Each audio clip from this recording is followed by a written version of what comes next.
आजच्या पत्रकार परिषदेमध्ये उपस्थित सर्व मान्यवर उपमुख्यमंत्री जी आहेत आणि बाकी सर्व माझे सहकारी आणि पत्रकार मित्रांनो, सगळ्यात आधी मी आपलं मनापासून स्वागत करतो आणि आजचा सुप्रीम कोर्टाचा निकाल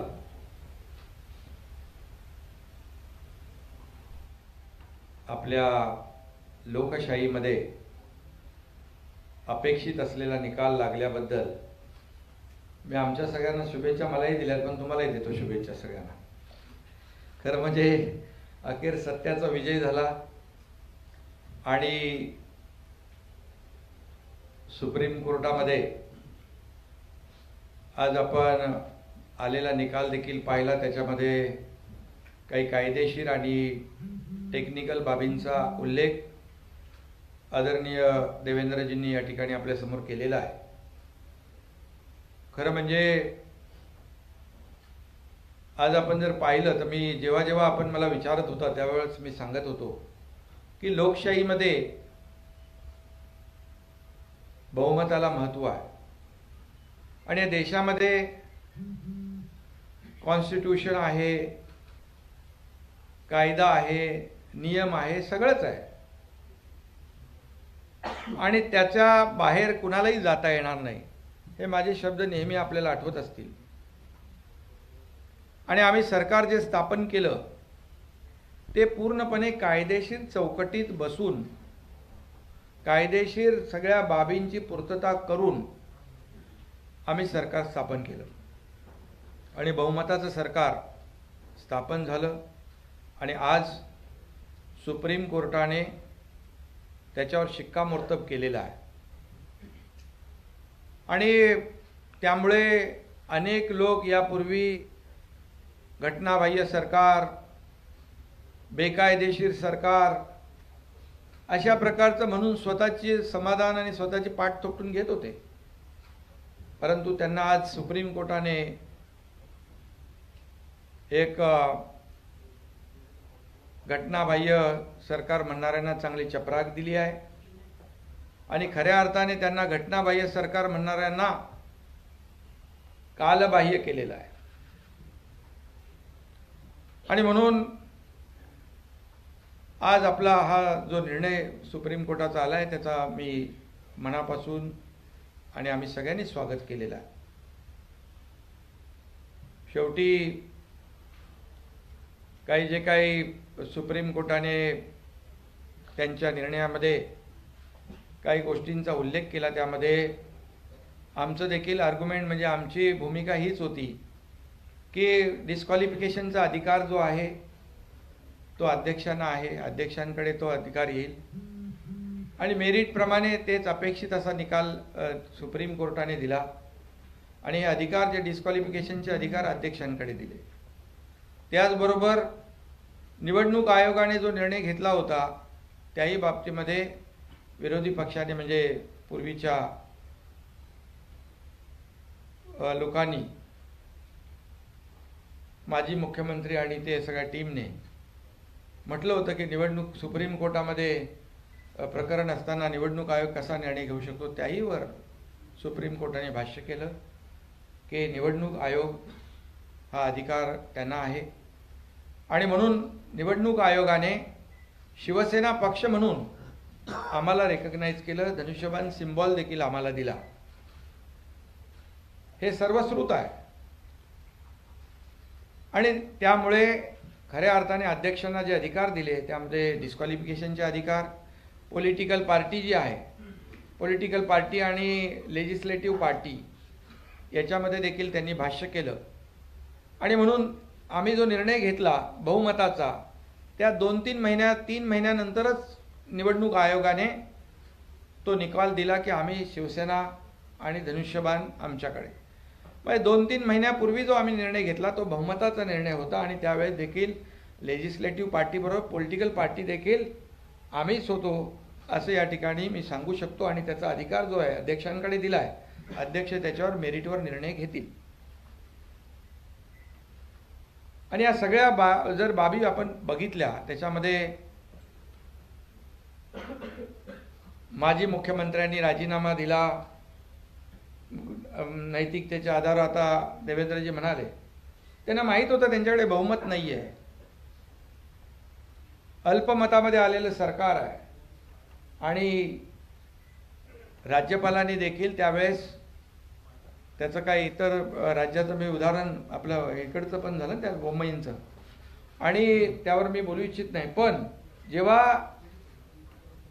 राज्यामध्ये जेव्हा परिस्थिती निर्माण होते आणि राज्यपालांनाच काय तुम्हाला सगळ्यांना माहीत होतं त्यावेळेसचं सरकार अल्पमतात आलंय, शेवटी सरकारचा गाडा कारभार चालला पाहिजे, त्यामुळे त्यांनी त्यांच्या अधिकारामध्ये तेव्हा निर्णय घेतला आणि आम्ही सरकार जे स्थापन केलं पूर्णपणे कायदेशीर घटनात्मक बाबींची काळजी घेऊन केलंय, पूर्णपणे त्याच्यामध्ये हेड काउंट झाला, ते सगळे तुम्ही साक्षीदार आहात आणि म्हणून राजीनामा देण्याशिवाय काही दुसरा काय पर्याय होता आणि नैतिकतेच्या ज्या काही गोष्टी इथे सुरू झालेल्या आहेत तर त्या बाबतीमध्ये देवेंद्रजी म्हणालेत की त्यावेळेस मॅन्डेट लोकांनी जनतेने कुणाला दिलं होतं, शिवसेना भाजप युतीला, आणि मग नेमकं आम्ही हा निर्णय घेताना जनमताचा आदर केला आहे, जनभावनेचा आदर केला आहे,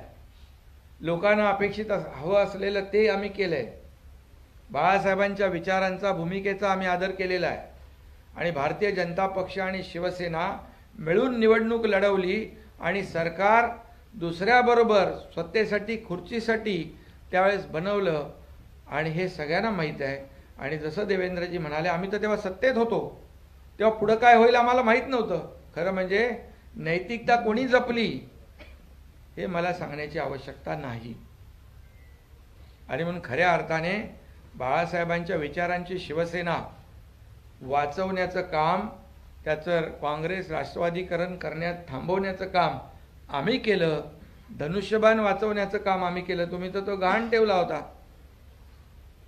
आणि म्हणून यामध्ये आता मी देखील मगाशी पत्रकार परिषद थोडीशी बघितली, त्यामध्ये आम्ही पक्ष आहोत, आमचाच व्हीप लागणार, पण व्हीप लागायला तुमच्याकडे माणसं किती आहेत हा एक प्रश्न आहे, त्यामुळे शेवटी बहुमताचा आदर सुप्रीम कोर्टाने केलाय आणि त्याचबरोबर अध्यक्ष जे आहेत आपले विधानसभेचे ते देखील या सर्व प्रकरणामध्ये मेरिटवर निर्णय घेतील आणि हा निर्णय जो आहे या सरकारला घटनाबाह्य बेकायदेशीर म्हणणाऱ्यांना आजच्या सर्वोच्च न्यायालयाने खरं म्हणजे त्यांच्या बाजूने निकाल दिल्यानंतर ते सगळी ती संस्था त्या सगळ्या गोष्टी चांगल्या असतात, पण निर्णय मेरिटवर दिल्यानंतर मात्र जे काही भाष्य केलं जातं हे देखील आपल्या सगळ्यांना माहीत आहे आणि म्हणून कुणाचीही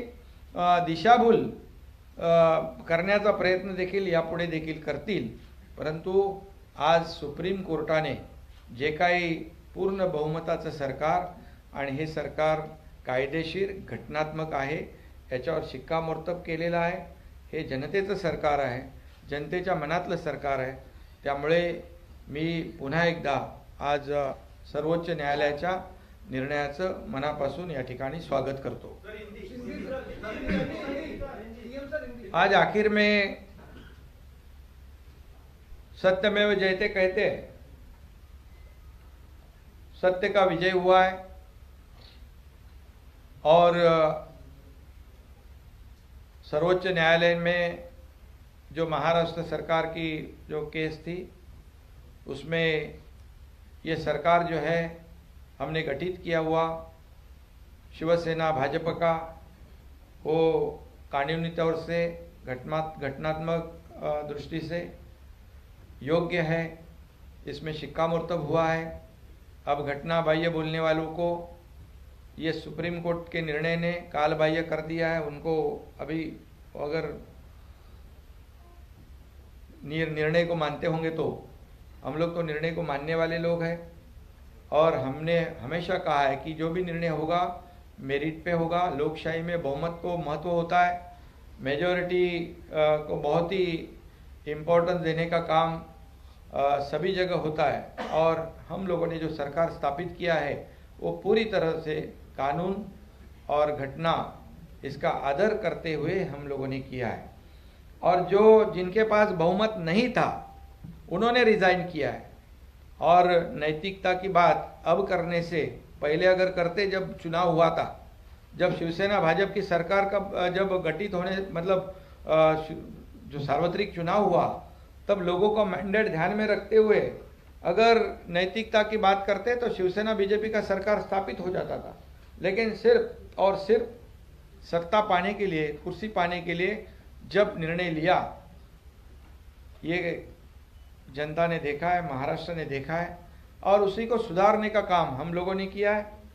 जो मैंडेट था, जो बरसों से शिवसेना भाजपा की अलायंस गठबंधन था, उसी के साथ सरकार बना दिया हम लोगों ने।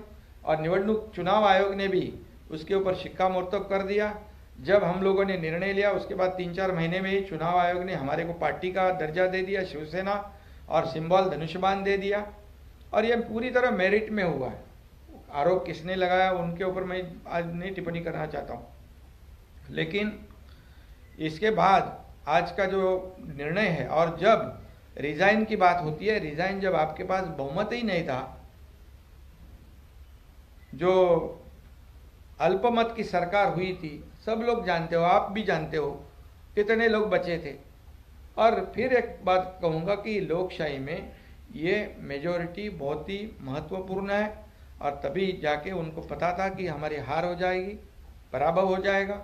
और रेजिग्नेशन हुआ है और राज्यपाल गवर्नर महोदय जी ने परिस्थिति का जायजा लेने के बाद निर्णय लिया और उस निर्णय को भी जायज़ यहाँ पर ठहराया गया है। और इसीलिए मैं इतना ही आज कहूँगा, शिवसेना बचाने का काम, धनुष्यबाण जो कई वर्षों से बाला साहब ठाकरे जी की भूमिका जो है, आइडियोलॉजी बचाने का काम हम लोगों ने किया है और इसीलिए जनता ने भी हमें बहुत ही सपोर्ट किया है।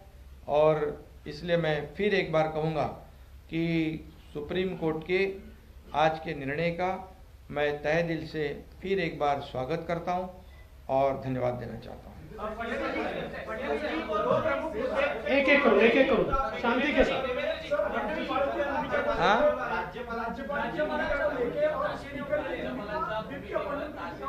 नाही, नंतर त्यांनी सांगितलं की जेव्हा परिस्थिती निर्माण झाली त्याप्रमाणे तो निर्णय घेतला। बरं, आता एकच, मी आता सुप्रीम कोर्टाच्या किंवा राज्यपालांच्या भूमिकेवर बोलू इच्छित नाही।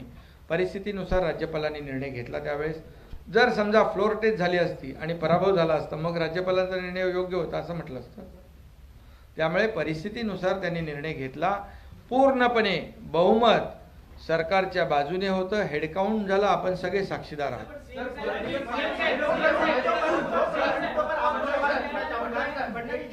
एक तो एक मुद्दा जो विप का चयन किया गया स्पीकर की तरफ से, उस पर सवाल उठाए गए, और दूसरा मुद्दा जो सरकार बनाने के लिए गवर्नर ने जो इनवाइट भेजा था, आपने दूसरा पैराग्राफ पढ़ा, लेकिन उसके ऊपर का पैराग्राफ कहता है कि governor was not justified in calling upon mister Thackeray to prove his majority on the floor of the house. तो इस मुद्दे पर क्या कहेंगे? देखिए, सवाल यह है कि सुप्रीम कोर्ट ने टिप्पणी की है, लेकिन इस टिप्पणी के बाद उसको उल्टा तो नहीं किया है। सुप्रीम कोर्ट ने उसको स्ट्राइक डाउन तो नहीं किया है। मूलतः ये होता है कि गवर्नर के सामने कुछ ऑप्शंस होते हैं। उदाहरण के तौर पर जो एक लैंडमार्क जजमेंट है बम्बई का, उस बम्बई के जजमेंट में सुप्रीम कोर्ट ने यह कहा कि जब भी ऐसी परिस्थिति आती है कि गवर्नर का एक सब्जेक्टिव सेटिस्फैक्शन होता है कि किसी सरकार के पास मेजॉरिटी नहीं है, तो गवर्नर ने एमएलएस की परेड नहीं करना है, उन्होंने फ्लोर टेस्ट के लिए बोलना है। तो हो सकता है कि उसके आधार पर उस समय गवर्नर ने ये निर्णय लिया हो। अब ये निर्णय सही है कि गलत है, ये सर्वोच्च न्यायालय देख सकता है, उसके ऊपर टिप्पणी कर सकता है। कौन सी कंडीशन में गवर्नर ने उसका निर्णय लिया, ये गवर्नर साहब बता सकते हैं। लेकिन मूल रूप से इस बात को आप समझिए कि ये टिप्पणी करने के बावजूद उस निर्णय को या हुई जो प्रोसेस है, स्टेटस को एंटे ये नहीं किया जा सकता। ये स्पष्ट रूप से जब सुप्रीम कोर्ट कहता है तो मैं ऐसा मानता हूं कि आगे आने वाले दिनों में किस प्रकार से निर्णय लेते समय गवर्नर साहब ने क्या क्या करना चाहिए, मैं ऐसा मानूंगा कि उसके लिए एक प्रकार से उन्होंने एक राह दिखाई है। और जहां तक व्हिप का सवाल है, उसमें उन्होंने ये कहा है कि पॉलिटिकल पार्टी ये व्हिप को अपॉइंट करती है, तो उन्होंने कहा एम्बिलिकल कॉर्ड ये उसको सीवियर नहीं कह सकता, उसको तोड़ा नहीं जा सकता। लेकिन पॉलिटिकल, हमारा इंटरप्रिटेशन बहुत स्पष्ट है। पॉलिटिकल पार्टी कौन है? पॉलिटिकल पार्टी एकनाथ शिंदे जी है, क्योंकि इलेक्शन कमीशन ने, हमने जो उनके सामने मांग की थी, उस मांग के आधार पर शिंदे जी की याचिका को मान्य करते हुए पॉलिटिकल पार्टी उनको किया है। और अब इसका फैसला स्पीकर को लेना है, तो उससे पहले इसके ऊपर डिस्कशन करना ये गलत होगा। अब स्पीकर ये फैसला करेंगे कि उस समय पॉलिटिकल पार्टी शिंदे जी थे या और कोई था। और उसमें मैं थोड़ा ऐड करना चाहता हूं कि जब भी हम लोगों ने ये डिसीजन लिया सरकार बनाने का, उसके बाद 3 महीने के बाद चुनाव आयोग ने तो हमारे को पॉलिटिकल पार्टी का दर्जा दे दिया था। एक चीज और मैं कहना चाहता हूं, आपसे हाथ जोड़कर निवेदन करता हूं कि सुप्रीम कोर्ट के फैसले से पहले कई नेता और चंद पत्रकार ये सुप्रीम कोर्ट बन गए थे और उन्होंने कई फैसले सुना दिए थे। तो आप तो सारे बहुत समझदार पत्रकार हो। अब चूंकि निर्णय स्पीकर साहब को लेना है, तो इसलिए उसके बारे में स्पेक्युलेटिव बोलना ये सही नहीं होगा, इसलिए उसके ऊपर सवाल करना ये भी ठीक नहीं होगा।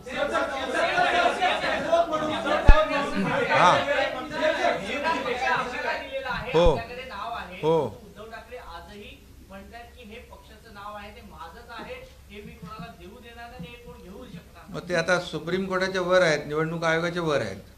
आता क्लिअर आहे निवडणूक आयोगाने सिम्बॉल दिलाय आणि हे संभ्रम पसरवण्याचा मी ऐकलं ते. आता ते कोणाला व्हीप देऊ शकतात? शिवसेना म्हणून देऊ शकतात का ते? शिवसेना आम्ही आहोत, धनुष्यबाण आम्ही आहोत. सहानुभूती आता लोकांना, अरे बाबा, लोकांची सहानुभूती केव्हा मिळाली असती? तुम्ही भाजप बरोबर सरकार बनवलं असतं तर. तुम्ही कोणाबरोबर सरकार बनवलं? ज्यांच्याबरोबर निवडून आलात, निवडणुका लढवल्यात, बाळासाहेब मोदी साहेबांचा फोटो लावून, आणि बस कोणाबरोबर गेलात? आम्ही तर ते दुरुस्त केलं. लोकांची सहानुभूती उलटी आहे, कुणाकडे आहे म्हणून तर लोक आम्हाला प्रतिसाद देत आहेत. यांच्या नियुक्तीवरतीही सुप्रीम कोर्टानं ताशेरे ओढले. आज पुन्हा एकदा नव्यानं भरत गोगावले यांचं प्रतोद म्हणून नियुक्ती करण्याची प्रक्रिया आपण नाही, हे बघा, ऑब्झर्वेशन आणि निर्णय, आता त्याच्यामध्ये तोही अधिकार अध्यक्षांकडे दिलेला आहे. त्यामुळे आम्ही तेव्हा कोण पार्टी होती आणि कोण लेजिस्लेटिव्ह पार्टी आणि पॉलिटिकल पार्टी, हे निर्णय घेण्याचा अधिकार कोणाला दिला आहे? अध्यक्षांना. बरं, मी मगाशी म्हटलं, आताही म्हणतोय, आम्ही निर्णय घेतल्यानंतर 3-4 महिन्यात निवडणूक आयोगाने निर्णय दिला होता की कोण पार्टी आहे, सिम्बॉल कुणाकडे. आणि आज जे शिवसेना म्हणून आम्ही व्हीप देऊ शकतो, हे तर लोकांमध्ये संभ्रम. आता लोक सुज्ञ आहेत, हो, सगळं माहिती आहे त्यांना. आता सरकार पडणार, गडगडणार किती वेळा तुम्हीच दाखवलं ना. आज झालं त्याच्यावर शिक्कामोर्तब. हा, सर्वोच्च न्यायालयाने एक टिप्पणी केलेली आहे की जर उद्धव ठाकरेंनी राजीनामा दिला नसता तर या परिस्थितीत आम्ही त्यांना मुख्यमंत्री म्हणून पुन्हा आणलं असतं. पण घड्याळाचे असं म्हटलेलं नाही, असं बिलकुल त्यांनी म्हटलेलं नाही की आम्ही त्यांना पुन्हा आणलं असतं. त्यांनी असं म्हटलंय की आता विषयच येत नाही, त्याच्यामुळे स्टेटस को अँटी होऊ शकत नाही. असं कुठेही म्हटलं नाही की त्यांनी राजीनामा दिला नसता तर त्यांना आम्ही परत आणलं असतं. त्यांनी म्हटलंय की ही सर्कमस्टान्सेसच नाहीये, त्यांनी राजीनामा दिलाय, त्याच्यामुळे याच्यावर टिप्पणीच करायची आवश्यकता नाही. आणि जी मागणी शिवसेनेने पिटिशन मध्ये केली होती की उद्धव ठाकरेंना पुन्हा मुख्यमंत्री बनवा, त्यांना बनवताच येत नाही असं स्पष्टपणे म्हटलंय. त्यामुळे मला असं वाटतं की त्याचं राईट इंटरप्रिटेशन करा, चुकीचं इंटरप्रिटेशन करू नका.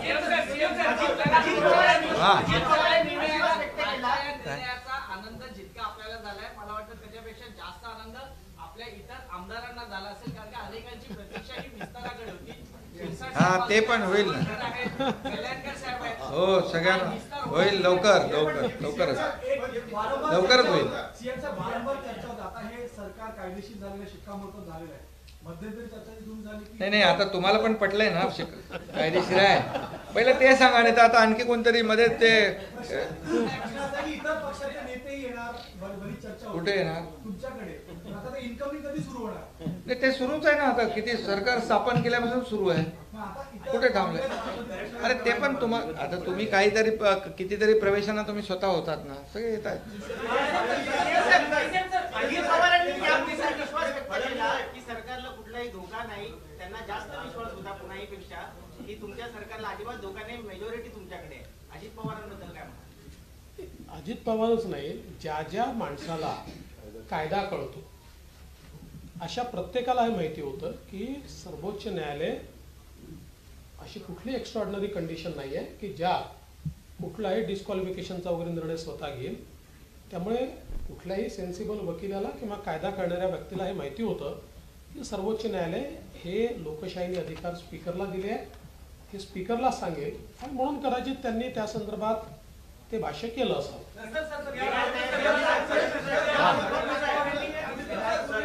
क्या बोले क्या? उद्धव ठाकरे गुट के अन्य विधायकों ने फैसले के बाद आपसे संपर्क किया है आपके साथ जुड़ने के लिए? अरे भैया अभी तो फैसला अभी हुआ है ना, और अभी संपर्क तो अभी उसके ऊपर अभी मैं भाष्य नहीं करना चाहता हूँ.